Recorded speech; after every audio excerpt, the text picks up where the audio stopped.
हकीम साहब आप ये बताएं, कल आपने शहबाज का विजिट किया, माशाल्लाह लोगों ने आपको MNA के रूप में देखा, तो कोई कहता है कि हकीम शहजाद एक बार फिर इलेक्शन में बैठ जाएगा, हाँ। जैसे पहले बैठ गया था, तो इस बारे में क्या कहेंगे आप? देखें जी, इस मरतबा मुझे पाक आर्मी लेकर आ रही है, दुनिया की कोई ताकत मुझे नहीं हरा सकती, मैं नहीं बैठता। ठीक है, बस कन्फर्म बात है।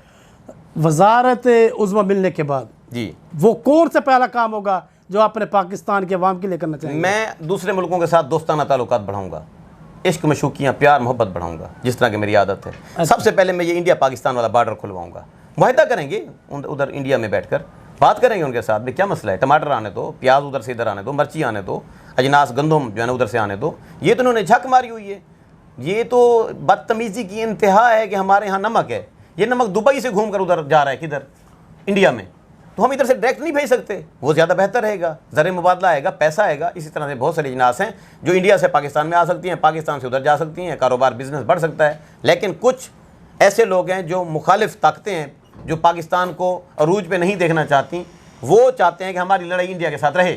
तो इस मौजू पर मैं सबसे पहले बात करूँगा। मेरे मंशूर का जो दूसरा हिस्सा होगा वो ये है कि ये जो शादियाँ होती हैं, शादियाँ होने के बाद जनाब दूसरे ही साल जनाब दूल्हा साहब जो है ना अपने बगल में फ़ाइल लेकर स्पर्म टेस्ट करवाते फिर रहे होते हैं, और हेपेटाइटिस बी का टेस्ट करवाते फिर रहे होते हैं, और जीन्स के टेस्ट करवाते फिर रहे होते हैं। ये तमाशा शादी से पहले होगा। अगर बच्चा नॉर्मल नहीं है, मेडिकली अनफिट है, तो अनफिट है, उसकी शादी नहीं होगी, बैन लग जाएगा उसके ऊपर। अच्छा, ये आप कानून बनाएंगे? मैं कानून बनाऊंगा। कमाल करते हैं ये जो बेरोजगार नौजवान हर जगह फिर रहे हैं, तमाशा लगा हुआ है, इनको सरकार जो है नौकरियां देगी। और मेरा जो विजन होगा, यकीन माने इमरान खान साहब के मुताबिक होगा। वो वाली गलतियां जो उनसे हुई हैं, सरजद हुई हैं, वो मेरे से नहीं होगी। मैं हरगिज़ नहीं कहूँगा एब्सोल्युटली नॉट, मैं हर किसी को अपने साथ लेकर चलूँगा, इन्हें चुम्मी चटकता आई लव यू करके।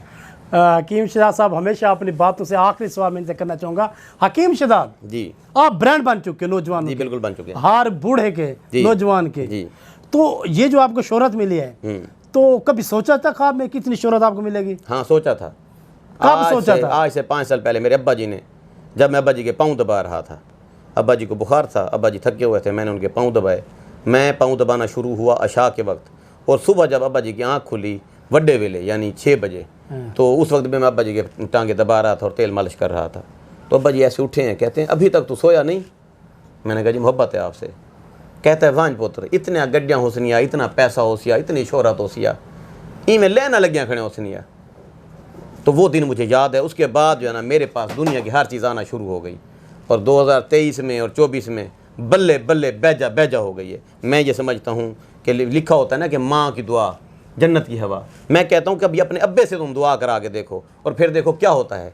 मैं आज जो कुछ भी हूँ, मैं अपने वालिद मोहतरम मलिक खुदा बख्श रही पुराना हकीम की वजह से हूँ। उन्होंने मुझे जो एटम बम नुस्खे दिए हैं, जो मुझे उन्होंने ब्रांड नुस्खे दिए हैं, उनके तजर्बात का निचोड़ था, मेरे दादा के तजर्बात का निचोड़ था। जो कुछ मैं हूँ उन नुस्खों की वजह से हूँ, मुझे पूरी दुनिया में पजीराई मिली है।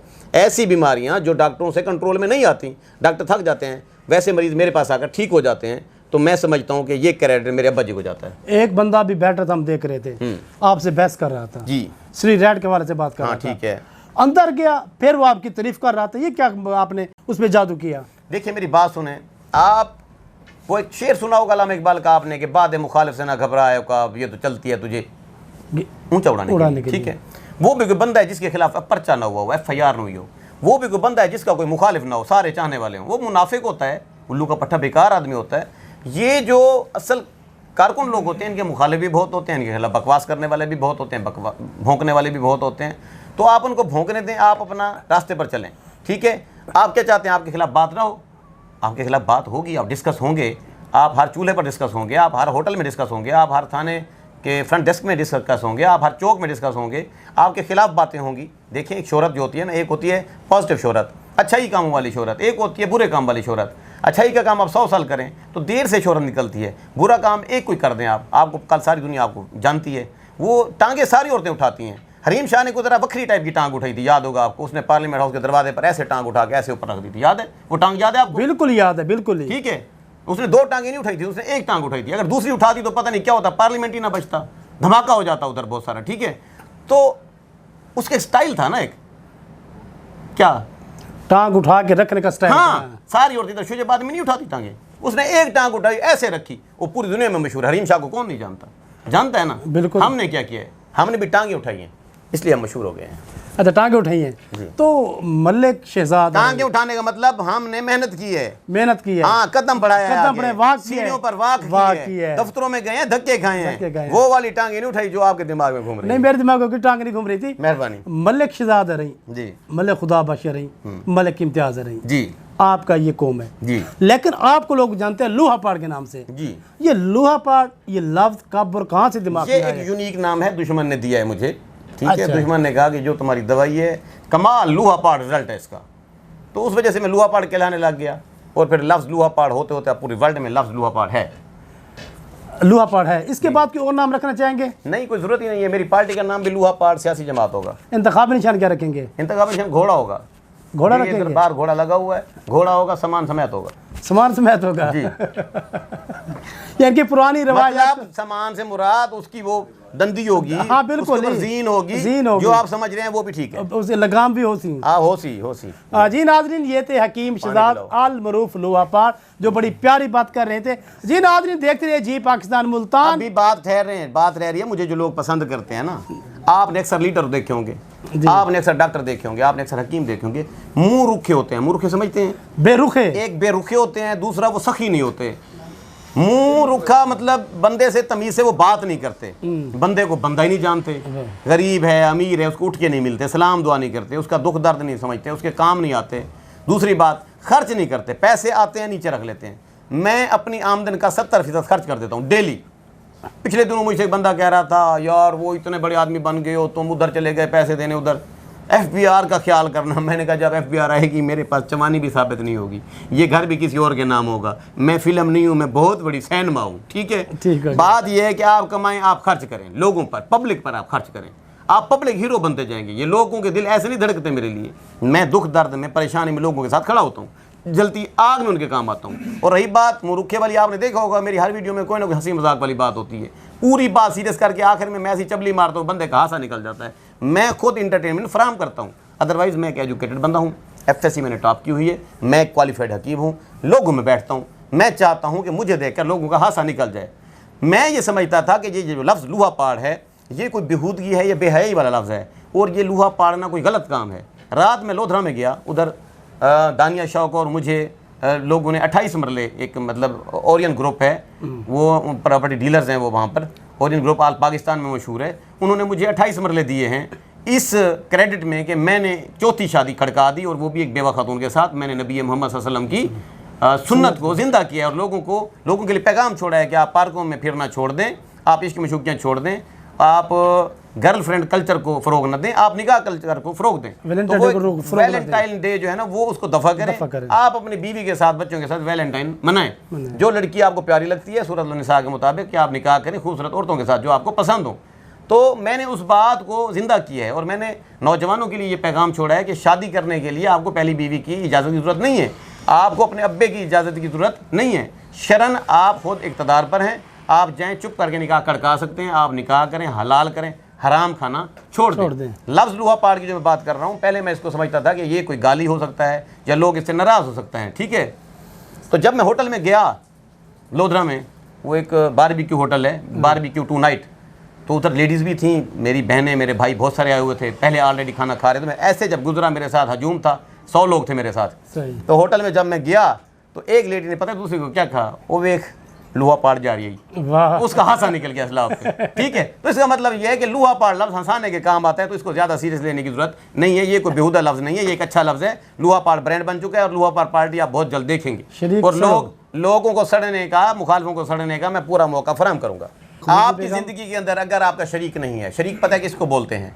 शरीक वो होता है जो कल तक आपका चाचा है, मामा है, सोत्र है, मसात है, मुलेर है, आपका रिश्तेदार है, आपकी बिरादरी का है, आपके गांव का है, आपके वसीब का है, आपके पिंड का है, आपकी तहसील का है। कल तक वो आपके बराबर था, आप भी गोबर मिलते थे, वो भी गोबर मिलता था, आप भी खोतरेड़े पे चढ़ते थे, वो भी खोतरेड़े पे चढ़ता था, आप भी जब शादी पे जाते थे वहाँ पर 300 नींद नहीं होती थी आपके पास, उसके पास भी नहीं होती थी। वो जब शॉपिंग करने जाता था उसके पास भी पैसे नहीं होते थे, आपके पास भी नहीं होते थे, वो भी लंडे की शॉपिंग करता था, आप भी लंडे की शॉपिंग करते थे। वो भी बस पे चढ़ता था, आप भी बस पे चढ़ते थे, उसका बिजली का बिल भी नहीं होता था बेचारे का, वो भी किस्तें करवा के बिल भरता था, आप भी किस्तें करवा के बिल भरते थे। फिर ऐसा हुआ कि आपने मारी छलांग, जंप किया, ऐसे शूट किया, आपने वो वाला सिस्टम छोड़ दिया। अब आप ब्रांड हैं, आप ब्रांड के कपड़े पहनते हैं, अब आप ब्रांडेड गाड़ियों पर चढ़ते हैं, अब आप ब्रांडेड जगहों पे शॉपिंग करते हैं। अब आप वापडा वालों को आपने मोल खरीद कर लिया है, आपके यहाँ सोलर लग गया है, आप यूनिट वापडा वालों को देते हैं, ठीक है। आपके बैंक में 2, 4, 10 करोड़ पड़े हैं। तो आप जब तरक्की कर गए, वो जो बंदा आपके साथ गोबर मिलता था वो बन गया आपका शरीक, ठीक है। लाजमी बात है, उसका हसद करना बनता है, उसका जलना और सड़ना बनता है, उसका मुखालफत करना भी बनता है, उसका टांगे खींचना भी बनता है। पता है आपने फिर तरक्की क्यों की? आपने उसी के दिखाने के लिए तरक्की की कि जा तू निकम्मा है, तू लेजी ब्लफर है, मेरे साथ तू नहीं चल सकता। आप छोड़ें ऐसे लोगों को जो आपके साथ नहीं चलने के काबिल।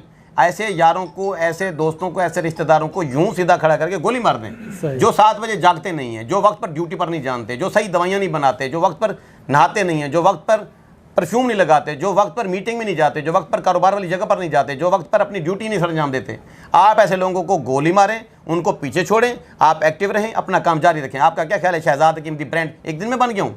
पिछले 20 साल नहीं सोया, मेहनत की है दिन रात भाई, मुशक्कत की है, मोटरसाइकिल भगाई है। जब मैं मोटरसाइकिल पर चढ़ता था 200-300 किलोमीटर सफ़र करता था। कबीर वाला किधर है? आप जाएंगे? डेली जाना भी है, डेली आना भी है। भावलपुर किधर है? नूरपुर चक्कर किधर है? इधर मजाक है? 1 to 5 पे जाना है, आपने इस्लामाबाद जाना है, आपने लाहौर जाना है, मुख्तलिफ कामों के सिलसिले में, मुख्तलिफ दफ्तरों के धक्के खाने हैं, मुख्तलिफ आपने कॉलेजों में पढ़ना है, आपके पास पैसे नहीं है, कारोबार एक छोड़ा है दूसरा किया है, नौकरियाँ की हैं, पापड़ बेले हैं, आशियाँ देखी हैं, मुनाफकतें देखी हैं, दुश्मनियाँ देखी हैं, पर्चे देखे हैं, कत्लो गारत देखी है। जब इतना कुछ बंदा देख लेता है ना, उसके बाद फिर बनता है ब्रांड, ठीक है। तो मैंने ये मेहनत की और मेहनत करके मैं आगे बढ़ा हूँ। कोई लूट नहीं मचाई, वल्ला बाखुदा कोई डकैती नहीं की, कोई चोरी नहीं की, किसी का माल नहीं खाया, अपने बच्चों को हलाल खिलाया, और बरकत भी हलाल में होती है। आप सिर्फ एक ब्रांड बना लें, कोई भी पानी का ब्रांड बना लें, उसको चलाएं, आपको अल्लाह ताला रिस्क देगा। आप लफ्ज़ ब्रांड को और प्रोडक्ट को समझ लें, आपकी बैजा बैजा बल्ले बल्ले हो जाएगी। जी नाज़रीन, ये थे हकीम शहजाद जो बड़ी प्यारी बातें कर रहे थे। इंशाल्लाह एक बार फिर से मुलाकात होगी तो आपका भाई कदीर शहबाद हकीम शहजाद। ठहर जाएं, मैं नहीं थका हूँ, नहीं थका। एंकर पर्सन इनका काम है बोलना, मेरी स्पीच थेरेपी है, ठीक है। हर एंकर पर्सन इधर आकर बेहोश होकर गिर पड़ता है, उसकी स्पीच नहीं है, उसको बोलने का ढंग नहीं है, ठीक है। इन लोगों ने कैमरे उठा लिए हैं, ये वाले गम तू भी इनको मिल गए हैं। देखने में एंकर पर्सन भी हैं, देखने में जर्नलिस्ट भी हैं, देखने में ये साफ़ी भी हैं, लेकिन बोलना एक फ़न है, एक गॉड गिफ्टेड फ़न है जो हर किसी के पास नहीं होता। अगर आप चाहते हैं कि आप बोलें तो अपनी सोचों को फोकस करना सीखें। मैं एक फ़न दे रहा हूँ, अगर आपने अपनी सोच को एक पॉइंट पर फोकस कर लिया है तो आप बिल्कुल बोलना सीख जाएंगे। अगर आप हेजिटेशन का शिकार हैं, आपके ऊपर कोई रोब है, कोई ख़तरा है, कोई खौफ है, तो यकीन माने ना आप काफिर मार सकेंगे ना आप बोल सकेंगे। हमें कोई खतरा नहीं, हम बोलना भी चाहते हैं, सारा कुछ कर सकते हैं, मगर हमारे साथ और मेहमान बैठे हुए हैं। ये हकीम शहजाद बात कर रहे थे कि एंकर जो होता है वो थक जाते हैं। हकीम साहब से कहना चाहता हूँ, हमने भी 20 साल मुशक्कत की है, हम बोलना चाहते हैं, आपसे बोल भी सकते हैं, प्रोग्राम भी कर सकते हैं और सारी रात बैठ कर टॉक शो भी कर सकते हैं, लेकिन इस्लामाबाद से आए हुए याद होगा आपको 2008 में जब हम कमरा नंबर 4 में बैठते थे, बहुत बड़ी लबारें मारते थे, याद होगा आपको, मारते थे ना, और हमारा एक ही साथ है, हम बोलना भी चाहते हैं और आपसे सवाल करना भी जानते हैं। दोस्तों को बताता जाऊँ, ये बंदा मेरा उस्ताद है, ये बंदा मेरा डॉक्टरी का उस्ताद है। जब मैंने हिकमत कर ली काफ़ी साल पहले, हिकमत इब्न सीना तिबिया कॉलेज से मैंने पास कर ली, मुझे सनद वहाँ की मिल गई, तो कुछ दोस्तों ने मशवरा दिया कि आप डॉक्टरी भी कर लें, सीख लें। तो मेरे पास 1 महीने का टाइम था, 1 महीने के लिए मैं गया जनाब शुजाबाद के नामवर डॉक्टरों के पास। किसी ने मुझे एक्सेप्ट ना किया, मेरी तेज़ी मेरी फुर्ती देखकर। उनका काम था कि मेरे जैसे तेज़ी और फुर्ती वाले बंदे को वो एक्सेप्ट करते, लेकिन उन्होंने कहा ना बाबा ना, तू बहुत जल्दबाज है, तू तो गलती करे से। मैंने कहा ठीक है। घूमता फिरता मैं गया, डॉक्टर इब्राहिम अंसारी साहब, अगर वो मेरी बात सुन रहे हैं तो उनको सलाम पेश करता हूँ, सलूट पेश करता हूँ अदब के साथ। डॉक्टर इब्राहिम अंसारी साहब वो दलेर शख्स है, वो शख्सियत हैं, वो मजबूत स्ट्रॉन्ग पर्सनैलिटी हैं कि मैं उनके पास जाता हूँ और मैंने कहा सर मुझे डॉक्टर बनना है। यूँ देखा, गुर्बत का दौर था, फटे हुए कपड़े थे, लेकिन जादू था बात में। उन्होंने कहा आपको डॉक्टर बनाते हैं। पहले ही दिन सर्जिकल वार्ड में ऑपरेशन के लिए मुझे ले गए। डॉक्टर साहब का दिल आ गया मेरे ऊपर। 1 महीने में उन्होंने मुझे डॉक्टरी सिखाई। आज वो डॉक्टरी मेरे काम आ रही है। फिर डॉक्टरी की किताबें मैंने ले लीं और आज मैं सर से लेकर पाँव तक एनाटॉमी फिजियोलॉजी जानता हूँ, समझता हूँ, बीमारियाँ समझता हूँ। इसी वजह से मैं वर्ल्ड फेमस हकीम बना हूँ, क्योंकि मैं अद्वियात को समझता हूँ, मैं तशखीस को समझता हूँ। मैं शुक्रिया अदा करता हूँ डॉक्टर इब्राहिम अंसारी साहब का। और इन्होंने मुझे टीका लगाना सिखाया था। ये मेरे सीनियर डिस्पेंसर होते थे शुजाबाद के अंदर, मैं जूनियर होता था। लेकिन मज़ेदार बात बताऊँ, उन दिनों में इतनी अट्रैक्शन थी, इतनी कशिश थी कि लोग मुझसे मिलने के लिए आ जाते थे। डॉक्टर साहब से पूछते थे वो आया है शहजाद, अमलियात व तावीज़ात, अमलियात व इज़ात, काला जादू, सफली जादू, ठीक वो हमने है, किया था, बिल्कुल याद है माशूक का मुझे। रूस जाना, पसंद की शादी, औलाद का होना ना होना या होकर मर जाना, ये सारे करतूत मैं जानता हूँ, लेकिन मैं एक क्वालिफाइड हकीम हूँ। वो वाले अमलियात मैंने छोड़ दिए, अल्लाह ताला ने हाथ पकड़ लिया, अब मैं सिर्फ दवाई देता हूँ। जी नाज़रीन, हकीम शहजाद साहब से बातें और भी करते, लंबी बातें करते, रात बैठते दिन जागते, मगर और मेहमान भी बैठे हुए पीछे, उन्होंने भी प्रोग्राम करना है, उन्होंने इस्लामाबाद जाना है। तो हकीम साहब फिर आपसे मुलाकात होगी इंशाल्लाह, फिर टॉक शॉक करेंगे, 8 घंटे टॉक शॉक करेंगे आपसे इंशाल्लाह। मेहरबानी, thank you, love you, okay, love you, good night, bye bye, टाटा। देखते रहिए जी पाकिस्तान मुल्तान। कैमरामैन इजाज़ अहमद के साथ आपका भाई कदीर शहबादी, हकीम शहजाद के साथ जाएगी इजाज़त। पाकिस्तान जिंदाबाद।